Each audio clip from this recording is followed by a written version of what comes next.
Сайн уу манайхаа. Дараагийн бичлэгээрээ уулзж байгаадаа баяртай байна. Бичлэгдээ орохоос өмнө лайк дараад сувагт маань subscribe хийж биднийг дэмжихээ мартав. За ингээд бүгдээрээ бичлэг рүүгээ орцгоё.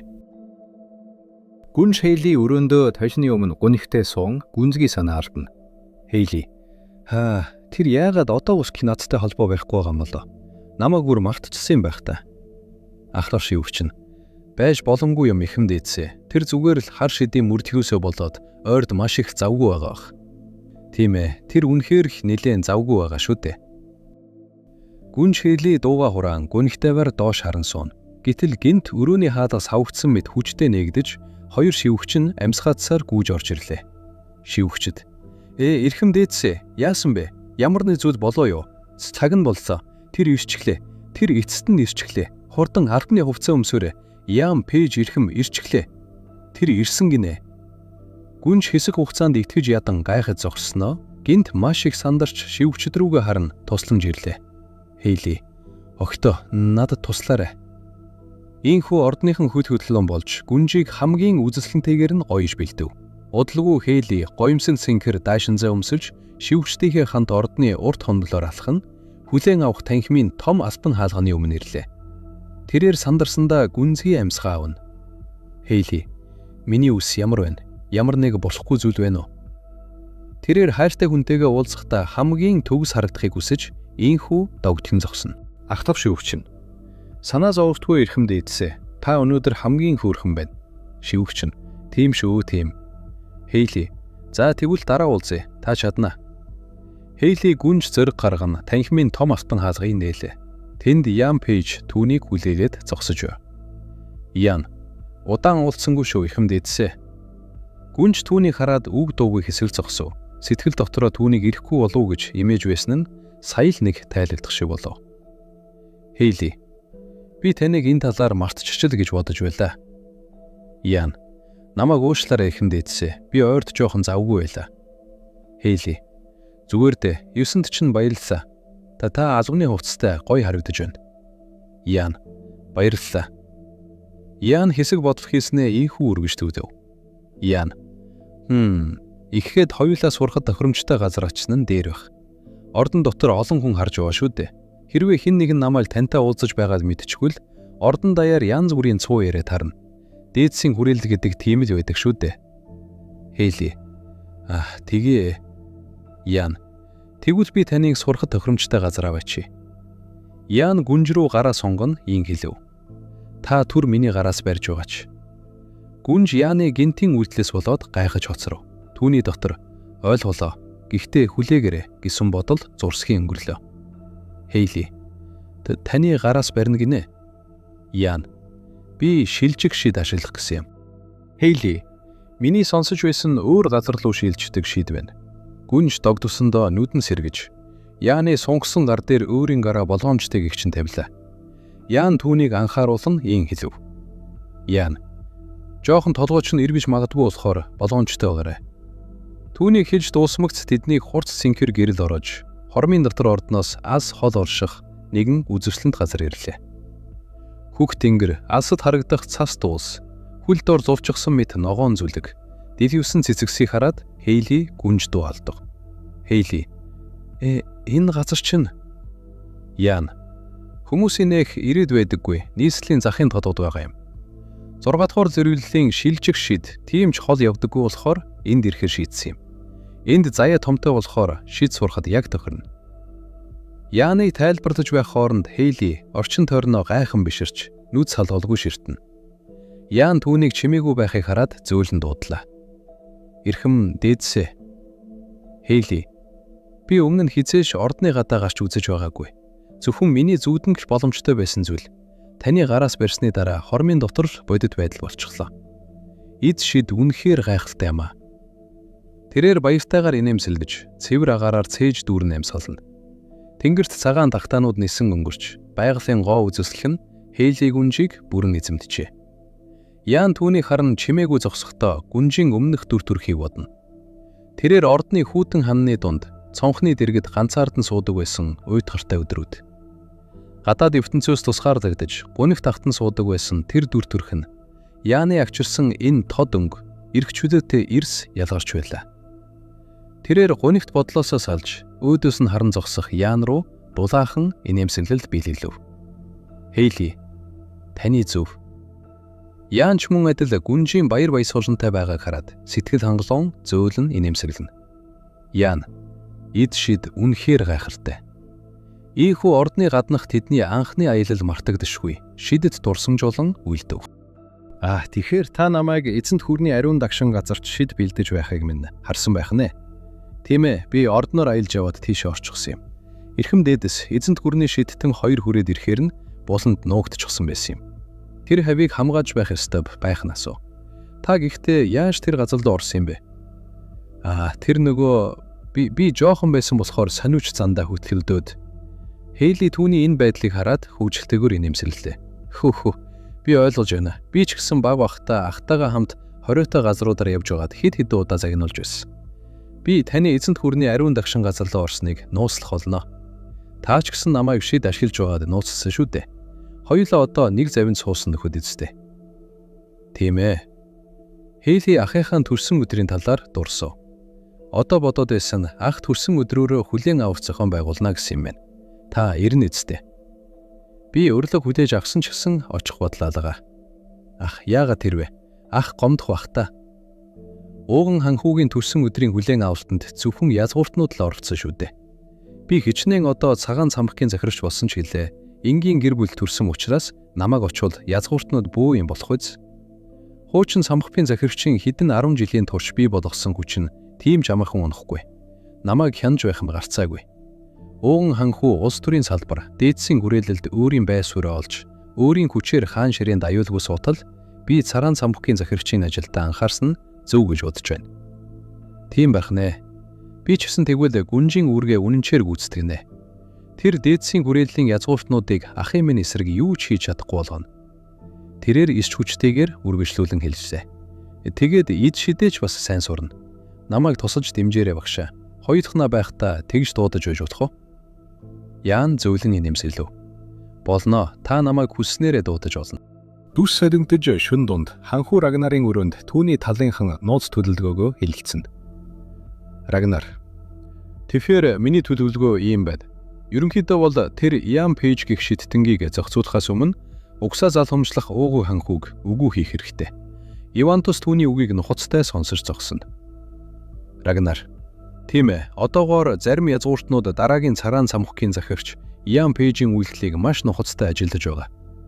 Тэдний хажууд зогсох Даймфил хүн өөрийн бодлоо нэмж хэлв. Даймфил. Яан Пейж эд шидийн онцгой чадвартай ч гэлээ. Дөнгөж саяхан л насанд хүрсэн залуу шидтэн шүү дээ. Туршлагагүй дээрээ энгийн гэр бүлд төрсэн болохоор улс төрийн салбарт нөлөө багтай. Түүнийг царaan цамхгийн захирагч болсонд дургуутсаж байгаа язгууртан зарц барзгууд олон байгаа. Хэрвээ түүнийг дэмжиж байгаа ууган ханхүү онцгол түүнийг үгүй хийхэд амар уусна. Энэ төлөвлөгөөг гүйцэтгэхэд бидэнд ашиглаж болох хэн нэгэн хэрэгтэй. Рагнар. Тийм ээ, гэхдээ би хараахан тохирох хүн олоогүй байна. Даймфил. Та үүнийг надад даатгаж болох уу?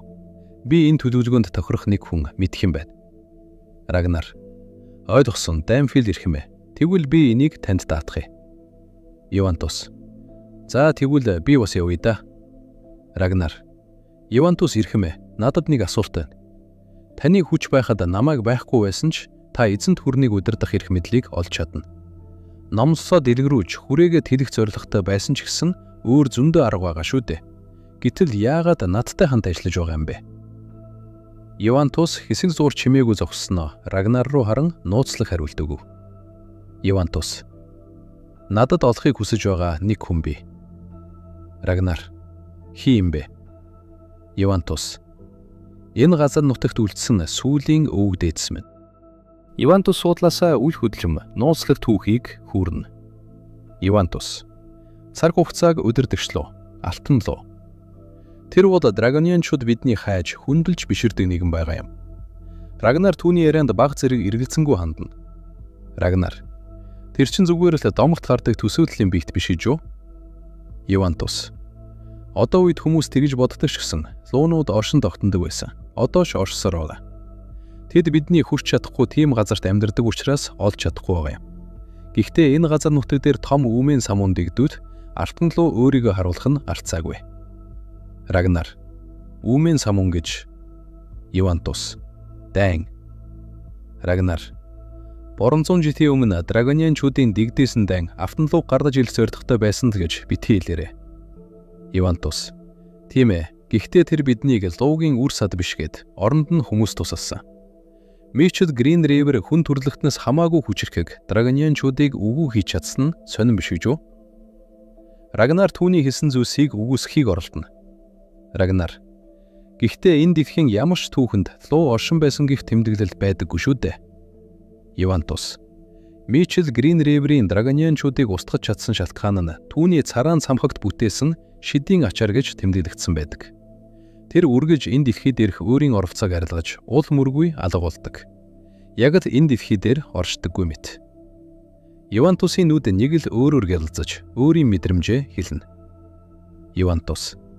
Гэхдээ луугийн цустай драгонианы хувьд би түүнийг мэдэрч байна. Би түүний оршин буйг мэдэрч байна. Рагнар.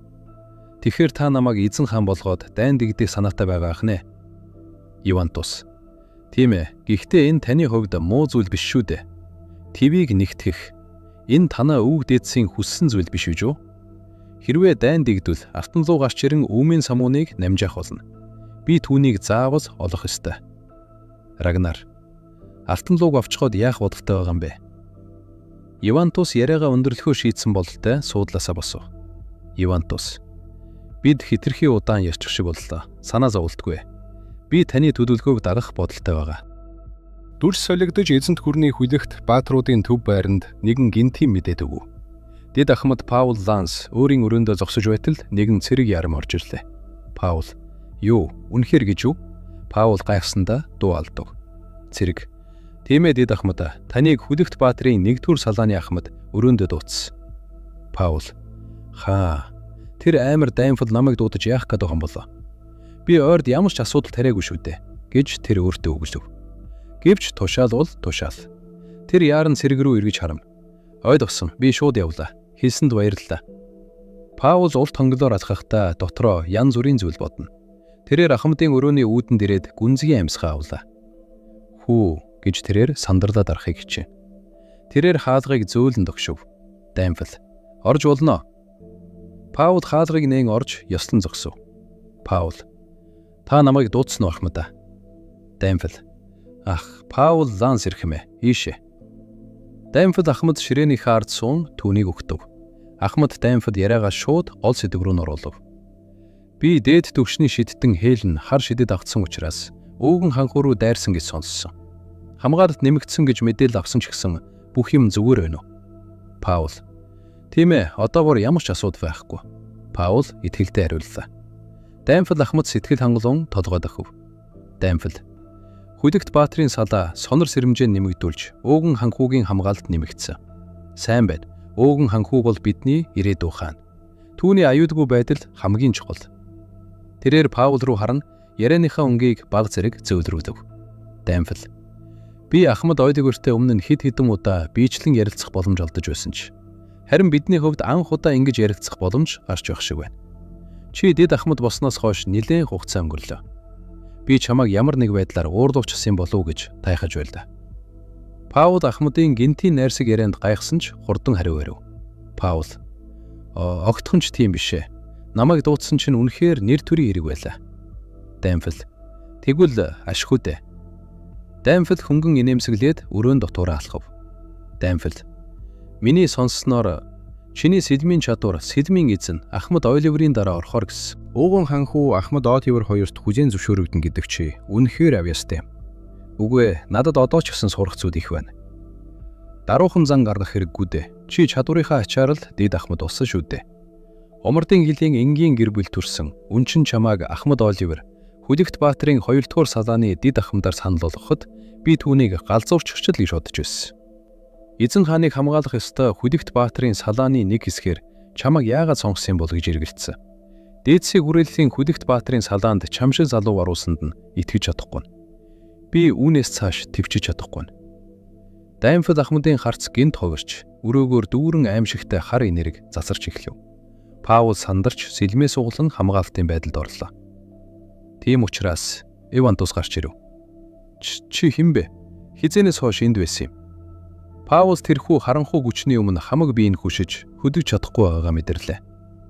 Би хөдөлж чадахгүй байна. Тэрхүү харанхуй хүч Паулын ухамсарт нэвтэрч хэн нэгний хүүтэн дуу хоолой сонсолдно. Үл мэдэгдэх хоолой. Чи илүү хүчрхэг эзэнт гүрний нэг хэсэг болох ёстой. Үүний зэрэгцээ ордны нөгөө талд ногоон зүлгэн дээр сэлмийн бэлтгэл хийх дуу чимээ тасралтгүй сонсогдно. Сэлэм зүрх бүрт цуурайтаж нэгдүгээр ханхуу болон Ооживер хоёр маш ширүүн бэлтгэл хийж байлаа. Тэдний сэлэм агаарт гялалзаж хүчтэй цохилтууд бие биенийхээ хамгаалтыг шалгасаар. Тийм ээ, сайн байна. Байрлаж тэнцвэрээ хадгалаарай. Ахмата хүлээгээрэй. Ханхуу ойлын үрт ялгардав. Ирхэм дээцээ, өнөөдөртөө ингэж дуусгая да. Баярлалаа Ахмата. Би сэлмийн урдас сурахад тоглохгүй уустай. Огтхонч тийм бишээ. Та ихэнх хүмүүсээс хамаагүй их юу байна. Та цагаан цамгийн захирч Яанаас ч илүү хурдан сурч байна. Юу? Би Яанаас хурдан сурч байна гэж юу? Тийм ээ, би түүнтэй бэлтгэл хийдэг байхдаа зааж байсан юм. Эд шидийн тал дээр түүнтэй зэрэгцэх хүн байхгүй ч гэлээ. Үннийг хэлэхэд түүнд сэлмийн ямар ч авьяас байгаагүй. Бас Яан надаас сэлмийн урдас сурсан гэдэг нь нууц шүү. Төгс төгөлдөр Яанд хүртэл чадахгүй зүйл байдаг гэдэгт итгэхгүй нэ. Надад Яанаас илүү сайн хийж чаддаг зүйл байдаг байх нэ. За тэгвэл би одооноос илүү сайн бэлтгэл хийнэ. Сэлмийн эзэн чамаас дээр гартлаа. Ахмада, дид ахмадад ямар нэг зүйл тохиолдсон юм уу? Тэр ойрд нэг л уруу харагдаад байх чинь. Би ч гэсэн тэрийг нь анзаараад түүнээс асуусан ч гэлээ бүх юм зүгээр л гэж хэлсэн. Түүнийг сайн ажиглаж байгаарай. Бас түүнд хитрхи хатуу хандаж болохгүй шүү. Өдөрдөж хүн туслахуудынхаа сэтгэл зүхийг ч бас сонсож анхаардаг байх үүрэгтэй. Би санаж явна хэрхэн дээдсэ. Дүс солигдож өдөш болж нэгдүгээр ханхуугийн төрсөн өдрийн цэнгүүн эхлэв. Оливер. Хэрхэн дээдсэ хүлээн авалт эхлэх гэж байна. Хунтайч толинд өөрийгөө харан зогсох бөгөөд санаа алдан эргэж харав. Хунтайч. Ойлголоо. Удахгүй орлоо Ахмада. Хүлээн авалтууд дээр дандаа сандарч байх юм. Тэр мөчөд түүний санаанд та өөрийнхөө хүчээр байр суурьа баттгах ёстой гэж өөрт нь сануулж байсан нэгэн нөхрийн дүр зураг өв. Тэрээр дотроо дургуутсан ийм бодно. Өөрөө энд ирэхгүй юм байж муу хүүтэн сэтгэлтэй новш. Хажууд нь зогсох ойлын өр түүний зоригжуулахаар яриагаа өргөжлөдөв. Энэ хүлээн авалтын гол дүр нь та шүү дээ. Нурууц их, өөртөө итгэвтэй зогсох хэрэгтэй. Сандрах ёстой хүн нь язгууртнууд болохоос та биш. Хунтайж. Тийм ээ, бас миний хажууд сэлмийн эзэн Оливер байна шүү дээ. Үнэхээр түшигтэй. Тэд хамтдаа хүлээн авалтын танхим руу асхам орлоо. Танхимын үүдэнд гоёмсог цэнхэр даашин зар гойсон. Үзэсгэлэнт Хейли тэднийг өгтөн зогсож байв. Хунтайж. Хейли, чи өнөөдөр үнэхээр хөөрхөн харагдаж байна. Хейли. Баярлалаа. Өнөөдөр таны төрсөн өдрийн хүлээн авалт овхоор хувцсалттай анхаарсан юм. Хунтайж. Яан энд байхгүй нь харамсалтай юм. Ийм хөөрхөн бовчгсон байхад тэр чамайг харах хэрэгтэй байсан юмсаа.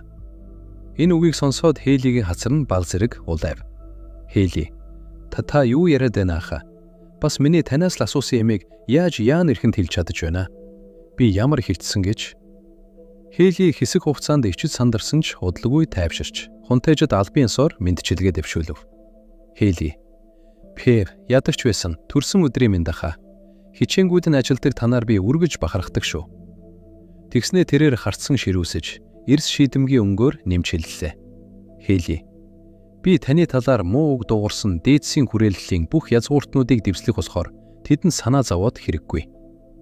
Түүний энэ эрс шийдэмгийн байдалд Хунтайж болон Оливер нар бар зэрэг зочирдсан ч Хунтайж баяртайгаар инээмсэглэв.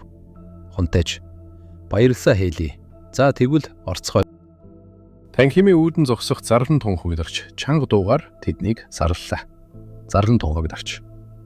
Угсаа залгамжлах ханхүү Хейдийн Грин Ривер, гүнж Хейли Грин Ривер нар заларч байна. Танхимын том хаалга савогдон нээгдэж тэднийг орж ирэхэд зочид хүндэтгэлтэйгээр бүхийг өгтөв. Найрал хөгжмийн өдрөдөөч төхөөрэ хөдлөж, оюмсаг аялгау танхим даяар эгшгэлж эхэллээ. Уйлж буй мэт хийлийн аялгау, сүрлэг виолончелийн дуу танхимын уур амьсгалыг уламж тансаг болгоно. Зочид. Төрсөн өдрийн мэнд хүргэе эрхэм дээдсэ. Зочид тал талаас баярын мэндчилгээ дэвшүүлэхэд Хунтайж Хейдийн нүүрэндээ инээмсэглэл тодруулна. Хурсан олонд хандан хэлв. Хунтайж. Баярлалаа. Та бүхэнд хүлээн авалт таалагдана гэж найдаж байна. Тэднийг ашхан явхад ард нь Оливер бахархсан харцаар инээмсэглэн зогсоно. Гэтэл гинт танхимын үүдэнд дахин нэгэн хүндтэй зочин ирж, зарлан тунхаглагч сандарсандаа дацаж орхив. Түшмэл. Чи чинь юугаа хийгээд байна? Хурдан зардаач. Зарлан тунхаглагч. Мэдлээ эрхмэ. Эзэн хаан заларч байна. Танхим гэрч ихтэй нам гүн болж хүмүүс гайхсандаа шивэр авир хийлбив. Хунтайж хээдийн аавыгаа ирнэ гэж огт төсөөлөөгүй байсан тул нүдэн томорч дуу алдав. Хунтайж аава таныг ирнэ гэж бодсонгүй. Эзэн хаан сүр жавхлантайгаар алхсаар хүүгийнхээ өмнө ирж дулаахан инээмсэглэл тодрууллаа. Эзэн хаан чиний төрсөн өдрээ хүлээн авч шүү дээ. Аавын чинь хувьд төрсөн өдрийн баяр, нас нэмж байгаад чинь баяр хүрэх нь миний үүрэг. Би чамаар бахархаж байна хүү минь. Хүүгийнхээ мөрөн дээр гараа тавин хэлсэн энэ үг хунтайжин сэтгэлийг ихэд хөдөлгөв. Хээдийн аав руугаа харна жаргалтайгаар инээмсэглэж тэд хамтдаа хүлээн авалтын ширээ рүү алхсан. Танхим дүүрэн цугласан язгууртнуудын өмнө эзэн хаан баяртайгаар үг хэлж эхэллээ. Эзэн хаан ханхүүгийн төрсөн өдрийг тэмдэглэхээр ийм олон хүн цугулсан байна. Өнөөдөр та бүхнийг энд харж байгаадаа үнэхээр баяртай байна. Үр хүүхдийнх нь үсэн дэвжиж буй хорон мөч бүр эцэг эхийнх нь хувьд гайхамшигтай гинтийн бэлгээр дүүрэн байдаг үлээ. Тэр жоохон хүүхэд одоо ийм том ир болсныг хараад бахархах, гайхах сэтгэл зэрэг төрж байна. Түүний 5 настай байсныг санаж байна. Намайг гадуур атгаж байтал тэр миний араас дагаж байсан юм. Тэгэд би түүнээс яагаад намайг дагаад байгааг нь асуудал. Эзэн хааны санаанд бяцхан хүүгийнх нь гинэн цайжхан төрөх бов. Эзэн хаан би замыг нь чиглүүлж өгж байгаа учраас гэж тэр хариулсан. Зүгээр л нэг бэхчээрийн тал байсан ч гэлээ. Тэр жоохон хүүд алхах хүч өгс. Тэгэд би үргэлжлүүлэн түүний замыг зааж тэр ч намайг үнэнчээр дагсан. Дурсамж дуусч эзэн хаан хүүгийнхээ мөрөн дээр гараа тавиад үргэлжлүүлв. Эзэн хаан маш удаан хугацаа өнгөрсөн байна. Тэр өдрөөс хойш одоо хүртэл чи миний мөрийг дагсаар ирсэн. Аавын чинь хогд би чамд үргэлж итгэсээр ирсэн. Хунтайж аава ханхүүгийн нүдэнд баярын нулимс цэлгэнэхэд эзэн хаан хундгаа өргөнд зочдод хандав. Эзэн хаан бүгд хундгаа өргөнө. Эзэнт гүрэн болоод ханхүүгийн ирээдүг бурхан ивэг. Төрсөн өдрийн мэнд хүү минь. Хүн бүр баяр хөөртэйгээр хундагтай дарсаа ууж байтал гинт аимшигт зүйл болов. Гинт эзэн хаан цус алдан ханиалгаж барьж байсан хундаг нь гараас нь алдууран газар унан хагарлаа. Танхим тэр чихтэй цочролд орч зочид айсан харцаар шивэр авир хийн. Хейли, Оливер нар нүдэндээ ч итгэж чадахгүй хөшөж орхив. Хунтайж эзэн хаан хүч алдан газар төрүүлгээ харан унахад цугулсан олон сандралдаж эхэллээ. Түшмэд эрхэм дээдсэ. Ханхүү хээдийн хөшөө мэд зогсох бөгөөд түүний хөлийн дэргэд асгарсан шар дарс эзэн хааны урсгасан цустай холилдон харагдана. Баярын уур амьсгал нэгхэн мөчөд эмгэнэл болон хувирлаа. Надаа энд нэгжинэж ширүүн бороо зүсэрсэн төгшүүртэй шүн байла. Орд нь тэр чихтэй нам гүн боловч агаар нэг л хүнд. Амьсгалахад ч бэрх мэт санагдана. Ханхүү хээдэн өрөөндөө ганцаараа сууна. Гинт хаалга хүчтэй тогширч чимээ гарлаа. Үйлчлэгч эрхэм дээдсэ эзэн хааны хүлэг бартарын 2 дугаар салааны ахмад Оливер Рэвуд тантай уулзахаар ирсэн байна. Ханхүү хээдэн суудлаасаа овд үсрэн босож ханхүү ахмад уу түүний хурдан орвол. Ахмад Оливер өрөөнд орж ирэв. Түүний царайд ч мөн адил маш хүнд дарамт мэдрэгдэж харц нь гунигтай байлаа. Оливер эрхэм дээдсэ ханхүү ахмад аав яасан. Түүний би хэр байна. Оливер толгоогоо гудайлах нь хүнд мэдээг дуулгалаа. Оливер яарвтаа арга хэмжээ авч чадсан болохоор хүнд үеийг давж гарсан ч гэлээ. Түүний биеийн байдал нэлээн хүнд байна. Ордны бүх эмч, алх эмч нар түүнийг эмчлэхийн тулд хамгийн сайнаар ажиллаж байгаа учраас удахгүй. Ханхүү түүнийг алах гэж оролдсон хүн яасан. Ханхүүгийн дуу хоолой уур хилэнгээр дүүрэн байлаа. Оливер хэсэв зуур дуугаа хурав. Оливер бид эрхэм дээдсийн хундраатыг хордуусан хүнийг газар дээр нь баривчилсан. Хэрэгтэн ч өөрийн бурууга хүлээн зөвшөөрсөн. Ханхүү хээдэн цочролд орж нүдэн томрлоо. Тэрээр Оливер руу дөхөж очиод түүний мөрнөөс чанга таншаалгав. Ханхүү хэрэгтэн хий юм бэ? Оливер юу гэж хэлэхээ мэдэхгүй байгаа бололтой. Халцаа буруулж зөвхөн дуугүй загсна. Ханхүү Юу? Ханхуугийн нүдэнд үл итгэсэн, цөхөрсөн харц тодорлоо. Түүний хамгийн ойрын хүн байсан гэж юу? Төд удалгүй ордны бусад түшмэд язгууртнуудын дунд энэ мэдээ түгэж, танхим тэр чигтээ шуугж эхлэв. Язгууртнууд. Яаж эзэн хааны Хүдэг Баатрын 2 дугаар салааны дид ахмад эрхэм дээдсийг хөнөөх гэж завддаг байна. Тэр чин сүүлийн жилүүдэд ууган ханхуугийн ойрын Хүдэг Баатруудын нэг биш байсан гэж юу? Ханхуу, Ахмад Оливер хоёр өдий хүртэл түүн шиг урагчийг өөрсдийн талдаа байлгаж юу хийсэн байна? Ордын зөвжийн танхимд уур амьсгал маш хүнд байлаа. Түшмэд хордууд хорвдлын талаар ширүүн маргалдана. Түшмэдүүдийн нэрүүдийг мэдэхгүй учраас 1, 2, 3 гэд дуугаалаад дуудъя. Түшмэл 1. Хэрэгтэн үүнийг ганцаараа хийгээгүй нь ойлгомжтой. Түүний ард байгаа хүнийг бид ямар ч аргаар хамаагүй олох хэрэгтэй. Байцаалтын үеэр даалгасан хүнийхэн талаар асуудал Паул Ланс өөрийн хэлийг тас хатсан гэсэн.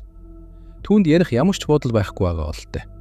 Хурал үргэлжилж нэгэн язгууртны хэрэгтний арал үүслийг сүхэн таамаг дэвшүүлв. Түшмэл 3. Түүнийг умардын хилийн бүсэд төрсэн үнчин хүүхэд гэж сонссон. Тэр чинь Колдууд эзэнт гүрний хажууд гэсэн үг үстэй. Бүгдээрээ энийг бодоод үзтээ. Түшмэл 3. 6 жилийн өмнө ордонд цовров дэдбэрлэлтийн хэрэг гарч байсан. Тэр үед цагаан цамхгийн шидтэн ордны шивгч нь нарийн бичиг нар Колдуудын тагнуул болж таарсан сочирдмор явдал гарсан. Тэрээр с 'жиг таамгаа улам давшруулв. Түшмэл 3.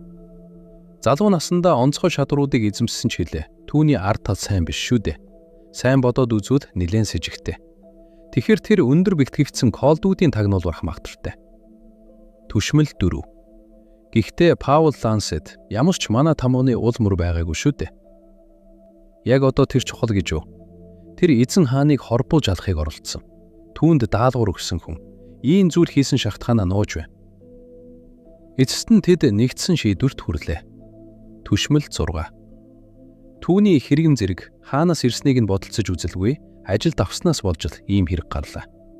Паул Лансын эзэн хааны Хүдэг Баатрын 2 дугаар салааны дид ахмад гэсэн цол хэрэгмийг нь хураанагч, эзэн хааны амийг хорох гэснийхэн төлөө цаазаар авах хэрэгтэй. Бусад түшмэд. Тийм ээ, санал нийлж байна. Танхимд түшмдийн шуугаан тасахгүй байх зур Яан ганцаараа гүн бодолд автан зогсно. Удалгүй тэрээр ордны гаднах ой модон дунд Ахмад Оливертэй нууцаар уулзав. Яан. Оливер. Ахмада, юу болсон бэ? Бүгд түүний Колдуудын тагнуул гэж бодож байгаа. Оливер үүнийг сонсоод маш ихээр дургуутсаж өөрийн нөхрийг өмөрөв. Оливер. Байж боломгүй юм. Тэр тагнуул биш. Яан. Би ч бас мэдэж байна. Дид Ахмад ууган ханхуугийн төлөө амиа өгөхөөс буцахгүй шүү дээ. Тэр хаанаас ч ирсэн байсан гэсэн эзэндээ үнэнч байхаа тангаралсан хүндэт Хүдэг Баатар байсан. Миний мэдих Паул Ланс тийм л хүн. Гэхдээ энэ хэрэг дээр түүнийг цаазаар авах шийдчихсэн. Хийсэн зүйлийг нь зөвтгөх ямар ч шалтгаан алга. Яг ямар шалтгаанаар эзэн хааны амийг хорох гэсэн хэн ийм даалгавар өгсөн гэд тэр юу ч хэлэхгүй байна. Бид эхлээд түүнийг яагаад ийм зүйл хийх болсныг олж мэдэх хэрэгтэй байна. Уун ханхуу хэр байна да? Тэр юм идэхин битгий хэл балга ус чуухгүй байгаа. Бас өрөөрөө нь хүн орохыг хоригдсон. Ийм зүйл болсонд өөрийгөө буруутгаад байгаа бололтой. Тийм байх нэ. Таны мэдэж байгаагаар эзэн хааны Хүдэг Баатрын 2 дугаар салааныхан бүгд хорионд орсон. Биднийг удахгүй байцаана. Би Хүдэг Баатрын салааны ахмадын хувьд ямар нэг бодлогогүй үйлдэл хийж босохгүй нөхцөлд байна. Оливер шүдээ 100 гараа чанга атгана. Ичхүүргүй зан гаргаж байгаагаа мэдэж байгаач надад танаас өөр тусламжгүй хүн алга. Энэ бүхний үннийг идрүүж өгөөч. Оливер Яанд найдан гүнээ мэхийн ёслов. Дид ахмадын мэдүүлэгт ямар ч худал зүйл идрээгүй. Цагаан цамхгийн идрүүдийг шидэж ямар нэг хариу үйлдэл үзүүлээгүй. Дид ахмадыг өнөө шин шорон цааслахаар болсон. Би түүнтэй өөрийн биеэр очиж уулзах болно. Тэгээд дараа нь танаа гэрт тантай очиж уулзъя. Ойлголоо. Гиснэр энэ хэсэг дуустдаг. Энэ удаагийн Parf Mine инхүү тусаж байна. Лайк дараад, Softman subscribe хийж биднийг дэмжихээ мартаваа. Дараагийн бичлэг хүртэл түрүү иштэй.